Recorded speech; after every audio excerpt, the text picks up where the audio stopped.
الحمد لله رب العالمين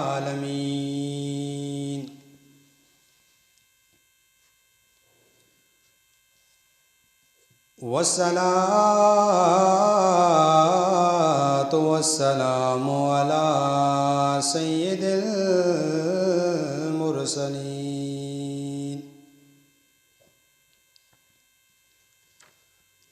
وعلى آله وأصحابه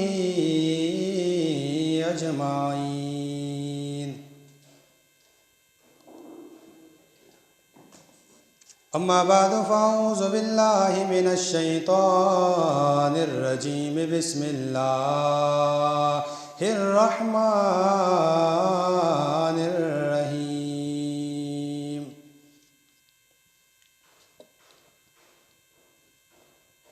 يريدون ليطفئوا نور الله بأفواههم والله متم نوره ولو كره الكافرون.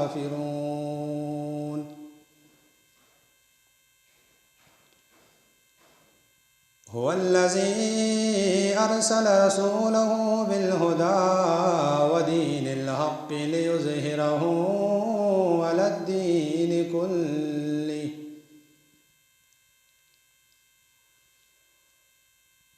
الدين كله ولو كره المشركون.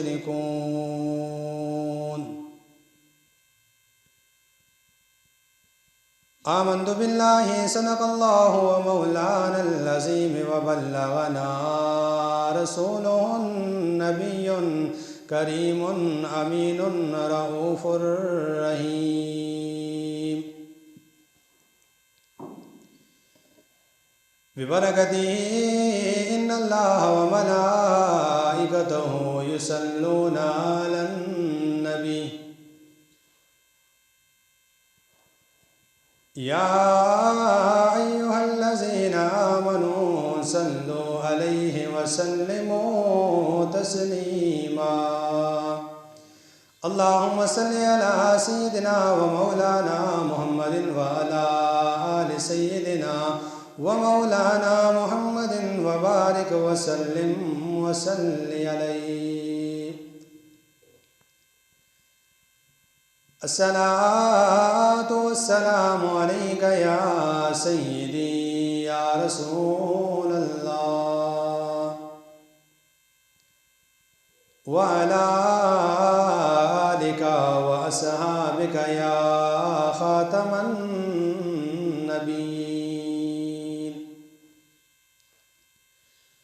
بندے پروردگارم امت احمد نبی دوست دارم چار یارے تابع اولاد علی. مذہب حنفی دارم ملت حضرت خلیل خاک پائے غوث اعظم زیر سایہ ہر ولی. حمد اور درود کے بعد لائق عزت و احترام معزز و مکرم سامعین کرام، السلام علیکم ورحمۃ اللہ وبرکاتہ. عزیزان گرامی، قرآن مجید برہان رشید سورہ صف کی 2 آیات بینات تلاوت کرنے کا شرف حاصل کیا. بارگاہ رب العزت میں دعا ہے مولا کریم حق اور سچ بیان کرنے، اس پر عمل کرنے اور دوسرے مسلمان بھائی تک پہنچانے کی توفیق عطا فرمائے. عزیزان گرامی، یہ بات مسلم اور حقیقت ہے کہ جب مخالفین کسی مضبوط دلیل کے ساتھ کسی اسلامی عقیدے کا رد نہ کر سکیں تو پھر وہ اس کا راستہ روکنے کے لیے ضد بازی پر اتر آتے ہیں اور اپنے جاہلانہ حرکتوں کی وجہ سے بعض اوقات حد سے آگے بڑھ جاتے ہیں، اور اسی کا نام انتہا پسندی ہے، جسے ہم اپنے لفظوں میں دہشت گردی بھی کہہ سکتے ہیں۔ اور یہ بات روز ازل سے روز ابد تک واضح ہے کہ اسلام دنیا کے تمام مذاہب میں برحق مذہب ہے۔ دنیا کے جتنے باطل نظریات، جتنے بھی باطل عقائد ہیں، اگر وہ سارے ایڑی چوٹی کا زور بھی لگا لے تو تبھی اسلام کا رد وہ نہیں کر سکتے۔ اگر وہ جتنی بھی کوشش کریں، کبھی وہ اسلام کے خلاف اور اسلامی اصولوں کی تردید نہیں کر سکتے۔ اور جو بندہ دلیل سے بات نہ کر سکے اسے جاہل کہا جاتا ہے، اور جو بندہ جہالت میں آگے گزرتا ہے تو پھر وہ جاہلانہ حرکتیں کرتا ہے۔ عزیزان گرامی، اسلام کی مخالفت اس وقت سے شروع ہوئی کہ جب اسلام کا نعرہ بلند ہوا۔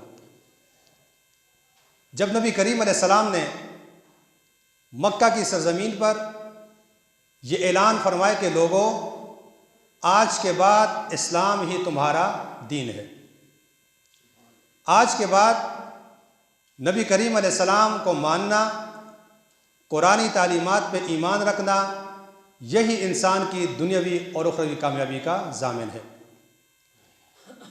تو اس وقت سے قبل وہی لوگ جو نبی کریم علیہ السلام کو صادق و امین کہا کرتے تھے، انہوں نے ہی نبی کریم علیہ السلام کے خلاف میدان میں آنا شروع کیا، اور اس وقت سے لے کر اب تک اور جب تک اسلام رہے گا یہ لوگ اسلام کے مخالف رہیں گے۔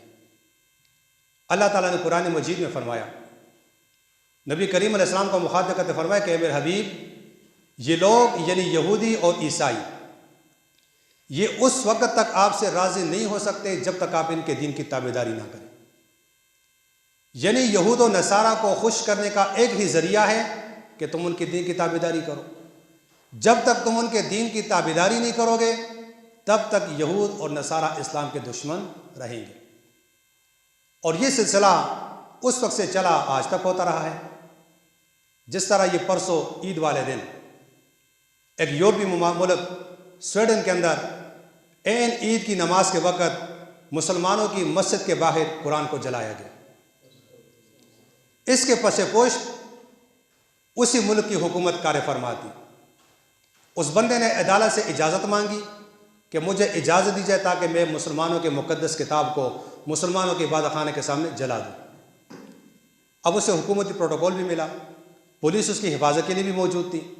مسلمان جب عید الاضحیٰ کی نماز ادا کر رہے تھے اسی وقت اس بندے نے قرآن کو نظر آتش کیا، اور یہ اس ملک میں دوسرا واقعہ ہے۔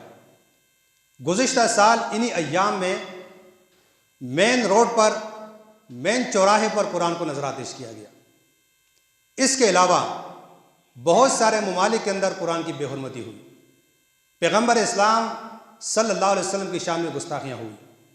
بہت سارے یورپی ممالک کے اندر حکومتی سرپرستی میں آقا نامدار فخر موجودات صلی اللہ علیہ وسلم کے خاکے بنائے گئے۔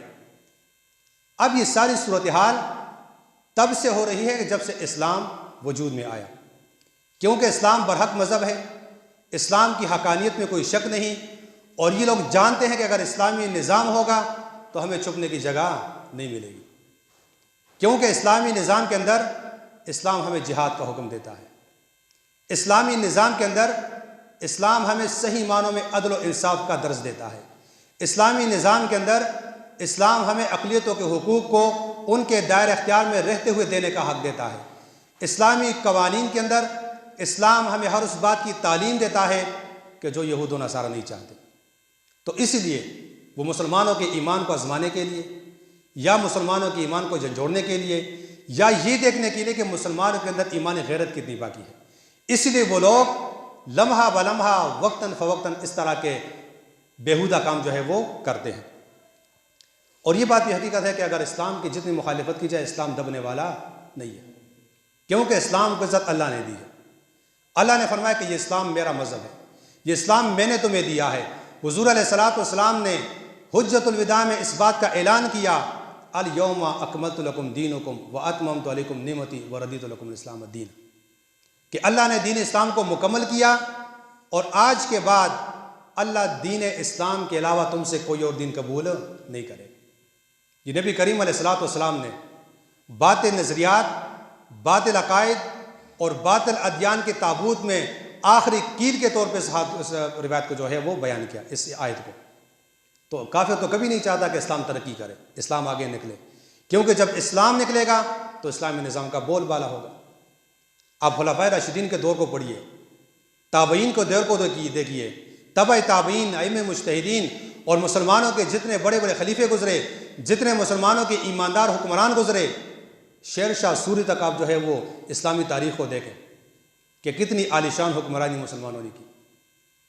یہی ہندوستان جو آج تباہی کے دہانے پہ پہنچ چکا ہے، ایک وقت میں سونے کی چڑیا ہوا کرتا تھا، کیونکہ اس وقت اورنگزیب عالمگیر ایک حافظ قرآن، ایک عالم دین، ایک صوفی طرز کا حکمران تخت نشین تھا. تو انگریزوں نے تو کبھی نہیں چاہا، کفر نے تو کبھی نہیں چاہا کہ اسلام ترقی کرے، اور وہ روز بروز اسلام پہ خلافت گنڈے استعمال کرتے ہیں. لیکن انہیں اس خام خیالی سے نکلنا چاہیے کہ اسلام کبھی ان کے باتوں سے جو ہے وہ دبے گا نہیں. اسلام بلند ہے اور ہمیشہ بلند رہے گا. کسی شاعر نے بڑے بہترین شعر کے اندر اس بات کی ترجمانی فرمائی نور خدا ہے کفر کی حرکت پہ ہندزن، پھونکوں سے یہ چراغ بجھایا نہ جائے گا. یہ اسلام ایسا چراغ ہے، اگر کفر جتنی بھی پھونکے مارے اس چراغ کو کبھی بجھا نہیں سکے گا.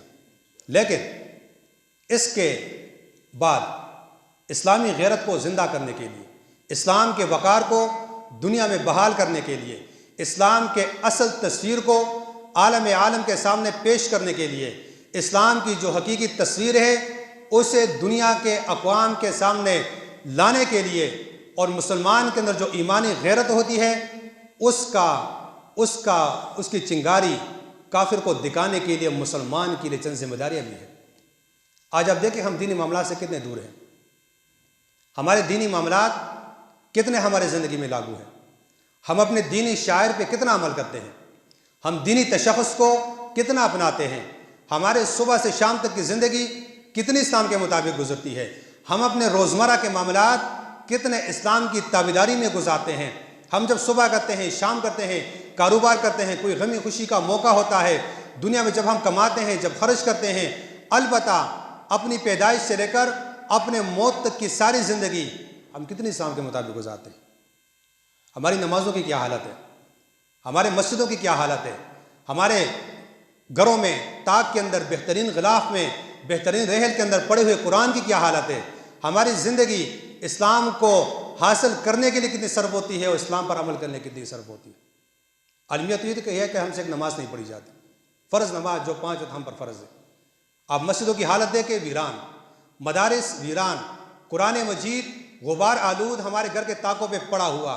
پڑھتے ہیں تو سمجھتے نہیں ہیں، سمجھتے ہیں تو اوپر عمل نہیں کرتے، جب عمل کرتے ہیں تو قرآن کی اصل تفسیر کو معاشرے کے سامنے لاتے نہیں ہیں. تو اسی بات سے تو کافروں کو موقع ملتا ہے. آج ہمارا اوڑھنا بچھونا، چلنا پھرنا، زندگی کے معاملات، غمی خوشی کے معاملات، ہمارا وضاقتہ، ہمارے طور طریقے سارے اغیار کے بنے ہوئے ہیں. ہم اسلام سے کم اور غیروں سے زیادہ متاثر ہوتے ہیں. یہ باتیں بھی دیکھنے کو ملتی ہے کہ اسلام کبھی ترقی کا مذہب نہیں ہے. دنیا میں ترقی کرو گے، دنیا میں تمہارے پاس دولت ہوگی، شہرت ہوگی، تمہارے پاس اچھی معیشت ہوگی تو تم کامیاب ہو.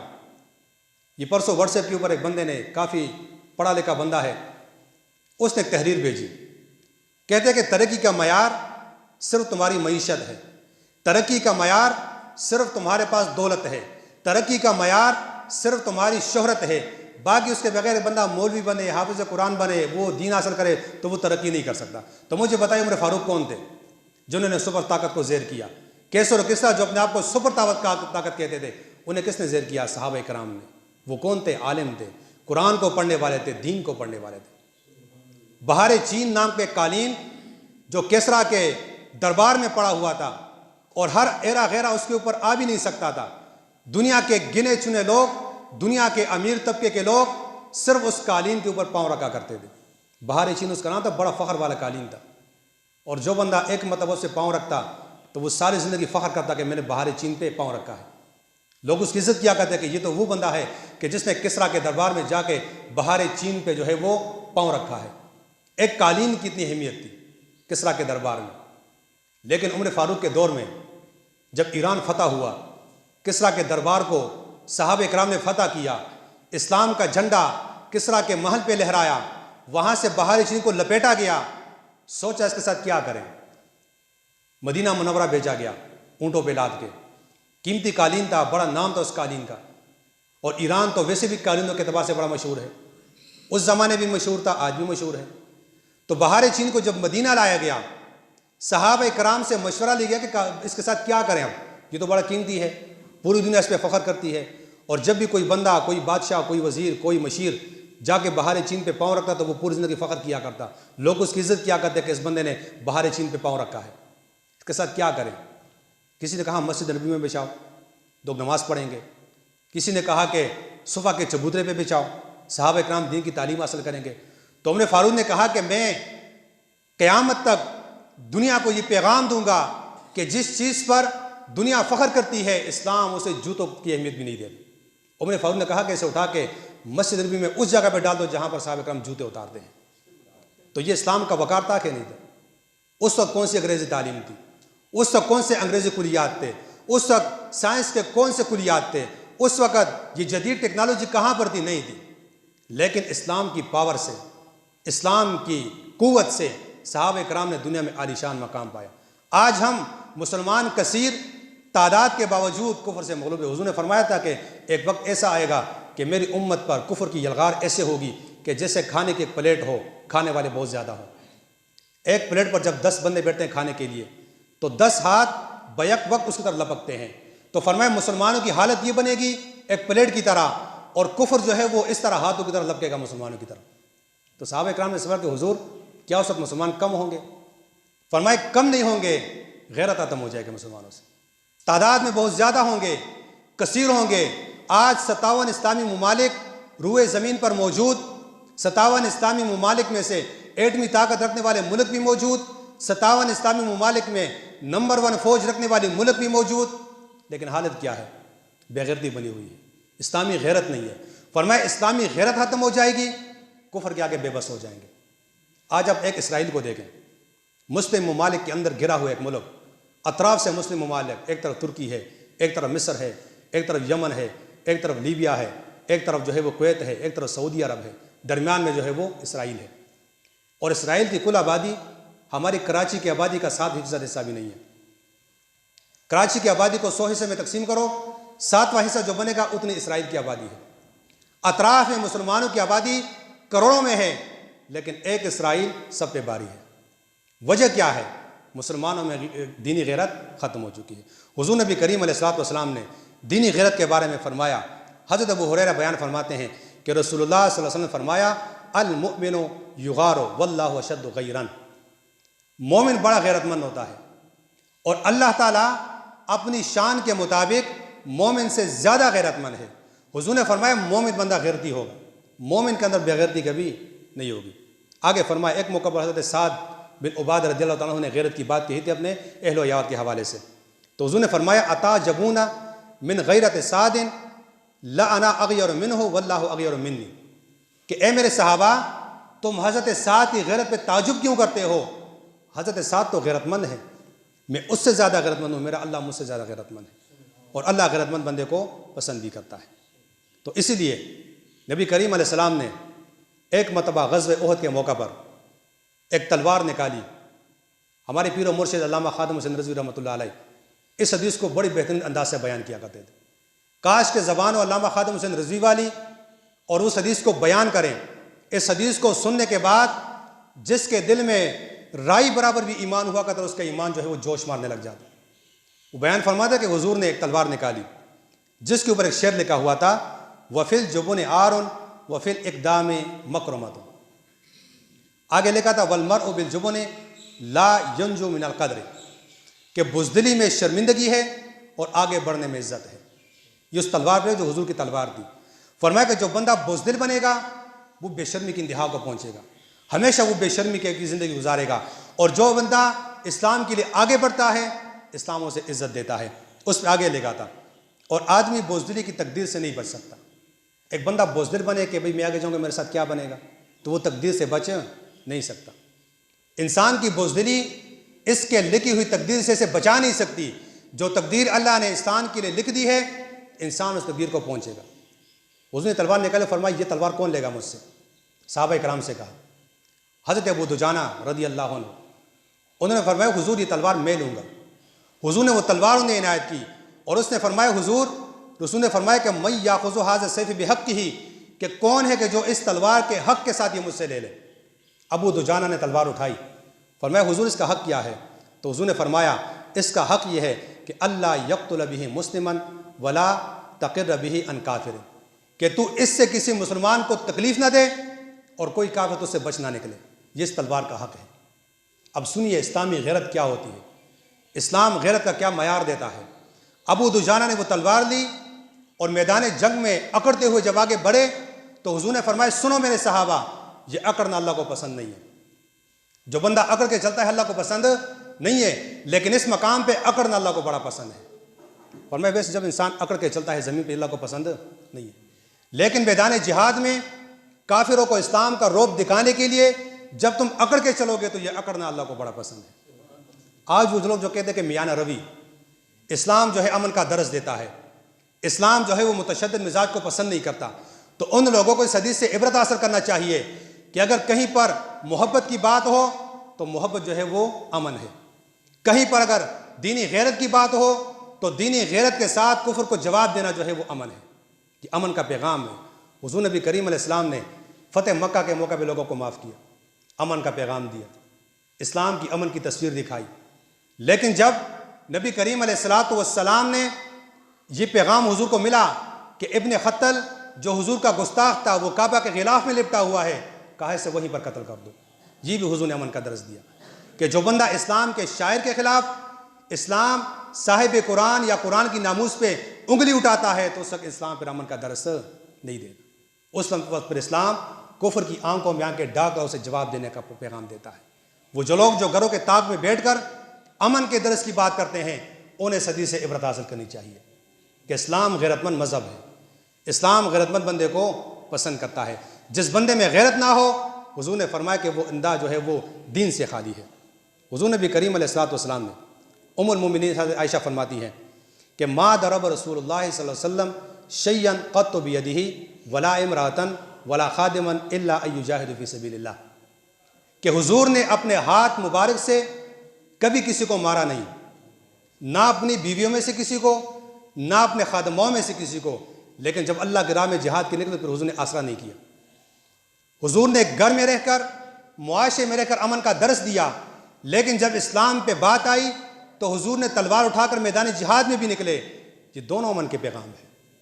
جب اسلام امن میں ہو، اسلامی اقدار کو کوئی نقصان نہ پہنچایا جاتا ہو، اسلامی اقدار کی حفاظت کی جا رہی ہو، کفر کی جانب سے اسلام پہ کوئی وار نہ ملے تو وہ امن کا پیغام ہوتا ہے۔ لیکن جب کفر کی طرف سے اسلامی شاعر پر بات نکل جائے تو اس وقت اسلام امن کا درس، اسلام اس وقت غیرت کا درس دیتا ہے۔ اور حضور نے فرمایا جو انسان دینی حمیت پہ غیرت نہ کرے، جو انسان دینی حمیت کے لیے آواز نہ بلند کرے، اس انسان کی مثال کھوکھلے گھر کی طرح ہے۔ اب دیکھیے کفر کے اندر، کفر ممالک کے اندر، خاص کر یورپی ممالک کے اندر اس چیز کو بغیر بہت آگے لیا جاتا ہے، اسلاموفوبیا کو، یعنی اسلام کی نفرت کو۔ اب وہ لوگ تو اللہ اعلان بات کر لیتے ہیں، بدلے میں ہم مسلمانوں نے انہیں پیغام کتنا دیا ہے، بدلے میں ہم مسلمانوں نے ان لوگوں کو روکنے کے لیے اپنا کردار کتنا اپنایا ہے۔ یہاں پر ہماری دو ذمہ داریاں بنتی ہیں۔ پہلی ذمہ داری قرآن کی تعلیم کو عام کرنا، گھر گھر میں قرآن کے پیغام کو پہنچانا، اپنی زندگی کو قرآنی تعلیمات کے مطابق گزارنا، اور دوسری ذمہ داری اسلامی غیرت کا مظاہرہ کرتے ہوئے کفر کو جواب دینا، یہ ہماری ذمہ داری بنتی ہے۔ حضور نبی کریم علیہ السلام نے قرآن کی تعلیمات ہمیں دی، انہی تعلیمات کو اپناتے ہوئے ہمیں قرآن کے مطابق اپنی زندگی گزارنی چاہیے۔ اب آئیے دیکھتے ہیں اولیاء کرام دینی غیرت پر کتنی زندگی گزارا کرتے تھے۔ خواجہ خواجگان خواجہ معین الدین چشتی رحمۃ اللہ علیہ اپنے ملفوظات کے اندر لکھتے ہیں کہ سلطان محمود غزنوی کا جب انتقال ہوا، کسی نے انہیں خواب میں دیکھا اور پوچھا کہ سلطان محمود غزنوی، آپ نے ساری زندگی اسلام کے لیے گزاری، بت شکن کا خطاب آپ نے پایا، کافروں کے بڑے بڑے بت آپ نے توڑے، آپ نے اسلام کا جھنڈا خراسان سے اٹھا کر دلی سے گزارتے ہوئے بنگال تک پہنچایا. ذرا یہ تو بتاؤ رب نے معاملہ تمہارے ساتھ کیا دیا. سلطان محمود غزنوی فرماتے ہیں کہ جب میں قبر میں چلا گیا اللہ نے میری مغفرت ایک بات کی وجہ سے فرمائی. وہ کیا تھی؟ قرآن کی تعظیم. فرمایا میں کسی گھر میں مہمان ٹھہرا، جس کمرے میں میرے سونے کے لیے جگہ بنائی گئی، وہاں جب میں سونے لگا تو میری نظر قرآن پہ پڑی. قرآن کا نص وہاں پر موجود تھا. تو میری غیرت نے یہ گوارا نہ کہ جہاں پر قرآن موجود ہے وہاں پر میں لیٹ کر آرام کروں. دل نے چاہا کہ قرآن کو کسی اور کمرے میں بیچ دوں. پھر میں نے کہا کہ سلطان محمود غزنوی تو اتنا گر چکا ہے کہ اپنی آرام کے لیے قرآن کو کہیں اور بھیجے گا. فرمایا میں رات کو سویا نہیں، ساری رات میں نے جاگ کے گزاری، قرآن کی تعظیم کی. صبح میں چلا گیا. اللہ تعالیٰ نے اس عمل کی وجہ سے میری مغفرت فرمائی. آج ہماری الماریوں میں قرآن کی حالتیں کیا، ہمارے گھروں کے اندر قرآن کی حالت کیا بنی ہے. قرآن کے نسخے تو ہم لاتے ہیں، انہیں سنبھالتے نہیں ہیں، پڑھتے ہیں، عمل نہیں کرتے. جب شہید ہو جاتے ہیں غلاف میں لپیٹ کر لا کر مسجد کے حوالے کر لیتے ہیں. کیا یہ قرآن کی تعظیم ہے؟ ہمارے گھروں میں قرآن کا نسخہ پڑا ہوتا ہے، سالوں سے ہم پڑھتے نہیں ہیں. جب اٹھاتے ہیں تو وہ گھر سے اٹا پڑا ہوتا ہے. کیا یہ قرآن کی تعظیم ہے؟ تو جب ہم اپنے گھر میں قرآن کی تعظیم نہیں کریں گے، اپنے معاشرے میں قرآن کی تعظیم نہیں کریں گے، آپ جتنی اردو کی لٹریچر کو آپ اٹھائیں اس کے اندر قرآن تشریحات کتنے لکھے ہوتے ہیں، ہم ان کا کیا حشر کرتے ہیں. یہ قومی اخبار ہی آپ دیکھ لیں، اردو کا بنا ہوا اخبار، جو اخبار بھی ہو اس کے اندر بھی قرآن کی آیتیں لکھی ہوتی ہیں، قرآن تشریحات لکھی ہوتی ہیں، پیغمبر اسلام کے نام لکھے ہوتے ہیں، اللہ رب ذوالجلال کے مقدس صفاتی نام اس کے اندر لکھے ہوتے ہیں. اخبار کو ہم لاتے ہیں، گھر میں پڑھتے ہیں، پھر اسے ہم کیا کرتے ہیں؟ استعمال کرتے ہیں گھروں کے اندر، صفائی کے لیے استعمال کرتے ہیں، چیزیں ڈھانپنے کے لیے استعمال کرتے ہیں. جب ختم ہو جاتا ہے اٹھا کے باہر پھینک دیتے ہیں. تو یہ گستاخی تو ہم نے اپنے گھر سے ہی شروع کر دی. کیا اخبار کے بغیر ہماری زندگی ختم ہو جائے گی؟ اخبار نہ پڑھے ہمارے اوپر صبح شام نہیں ہوگی. جب اخبار نہیں تھا تو لوگ کیا کرتے تھے؟ جب یہ نیوز پیپر نہیں ہوا کرتے لوگ کیا کیا کرتے تھے؟ پہلے تو اخبار کو پڑھا ہی نہ کریں، اگر پڑھتے تو اس کی تعظیم کیا کریں. جب ہم اپنے گھر سے قرآن کی تعظیم شروع کریں گے تو کفر کی مجال نہیں ہوگی کہ وہ قرآن کے خلاف بات کر سکے گا. دوسری ذمہ داری قرآن کی تلاوت کی عادت بنانا. جب ہماری زندگی قرآن کے مطابق گزرے گی، جب ہماری زندگی قرآن کے تلاوت کے مطابق گزرے گی تو ہمارے دل نور ایمان سے منور ہوں گے. اب سنیں صحابہ کرام کس طرح قرآن کے ساتھ الفت رکھا کرتے تھے. مشہور تابعی ہیں عبدالرحمن تیمی، فرماتے ہیں کہ حضرت عثمان رضی اللہ تعالیٰ عنہ قرآن کے ساتھ اتنی محبت رکھا کرتے تھے. چونکہ آج کا دن قرآن حضرت عثمان غنی کی شہادت کا دن بھی ہے، آج کا دن عثمان غنی رضی اللہ عنہ کو شہید کیا گیا تھا قرآن کی تلاوت کرتے کرتے. تو وہ فرماتے ہیں کہ ایک دن میں مسجد گیا رات کے وقت نماز پڑھنے کے لیے. اتنے میں عثمان غنی بھی آئے، میں نے انہیں جگہ دی تاکہ وہ نماز جو ہے وہ پڑھیں. فرمایا عثمان غنی نے نماز کی نیت کی. اب دیکھیے صحابہ اکرام کی نمازوں کی کیا حالت ہے، ہماری نمازوں کی کیا حالت ہے. ہم تو جب دروازے سے اندر ہوتے ہیں، امام رکوع میں ہوتا ہے تو اتنی اسپیڈ سے آتے ہیں دوڑتے ہوئے، مسجد کا خیال نہیں ہوتا، مسجد کے تقدس کا خیال نہیں ہوتا، اور آقا سب میں شامل ہوتا. نیت کی ہم لوگ نہیں کرتے، حالانکہ نیت نماز میں شرط ہے. عثمان غنی جب نماز کے لیے انہوں نے نیت کی، قرآن مجید کو والناس سے شروع کیا، الحمد سے شروع کیا، پہلی رکعت پہ والناس پہ ختم کیا، تب جا کے رکوع کیا انہوں نے. یعنی ایک رکعت میں پورا قرآن پڑھا، اس کے بعد جا کے انہوں نے رکوع کیا. اور فرمایا جب عمر فاروق قرآن پڑھتے نماز کے اندر اتنے زاروں قطار رویا کرتے تھے کہ آگے تلاوت نہیں کر سکتے تھے، رکوع کر لیتے. ایک تابعی فرماتے کہ جب میں ان کی ابتدا میں گیا نماز کے لیے، میں کافی دور کھڑا تھا صف میں. فرمایا عمر فاروق جب قرآن پڑھ رہے تھے تو اتنے زیادہ رو رہے تھے کہ ان کے رونے کی آواز میں نے آخری صف میں سن لی تھی. آج تو ہم قرآن کو پڑھتے بھی نہیں ہیں، جب پڑھتے نہیں تو ہمارا دل بھی نہیں پگھلتا ہے، کیونکہ قرآن تو پڑھتے ہیں سمجھتے تو نہیں. سمجھے گا کون قرآن کو؟ عربی ہم نے وہ ناظرہ تو پڑھا ہے، ترجمہ کون پڑھے گا؟ ترجمہ تو پڑھا ہے، تشریح کون پڑھے گا؟ اس کے لیے وقت کون نکالے گا؟ اس کے لیے نکلے گا کون؟ قرآن کے لیے آواز کون بلند کرے گا؟ قرآنی عظیم الشان کے مطابق زندگی کون گزارے گا؟ تو جب ہماری زندگی اغیار کے طریقے پہ گزرے گی. علامہ اقبال نے جواب شکوہ کے اندر بڑی بہترین شعر فرمایا وزن میں تم ہو نصارہ تو تمدن میں ہنود، یہ مسلمان ہے جسے دیکھ کے شرمائے ہو. فرمایا نام کے تو ہم مسلمان ہیں، ہر بندہ کہتا ہے کہ میں الحمدللہ مسلمان ہوں، شک بھی اس میں کوئی نہیں ہے، لیکن کردار کتنا مسلمان والا ہے. فرمایا تمہارا کردار، تمہارا طور طریقہ، اٹھنا بیٹھنا، چلنا پھرنا، اوڑھنا بچھونا یہود و نصارہ کی طرح ہے، تو تم کس طرح کے مسلمان ہو؟ جب تمہارے قرآن پہ حرف آتا ہے تم کہتے ہو یہ صرف مولویوں کی ذمہ داری ہے، مذہبی طبقہ آواز بلند کرے گا. مولوی جانے، ان کا کام جانے، ہمارا تو اس کے ساتھ کوئی کام ہی نہیں ہے۔ فرمایا جب عام بندہ دینی شاعر کو صرف علماء کے کندھے پہ ڈال دے، اس کے لیے علماء کے ساتھ صف بصف نہ ہو، اس کے لیے علماء کی آواز کے ساتھ آواز کو بلند نہ کرے، تو پھر کافر تو عید کے دن قرآن کو جلائیں گے کہ نہیں جلائیں گے؟ کبھی اٹھا کے ٹوائلٹ پہ پھینکیں گے، کبھی اس کے روڈ پہ نظر آتش کریں گے، کبھی اٹھا کے گندگی کے ڈیر پہ پھینکیں گے، کیونکہ ان کو بھی پتہ ہے کہ اسلام مسلمانوں کے اندر وہ اسلامی غلط باقی نہیں رہی ہے۔ تو عزیزان گرامی، بیان کرنے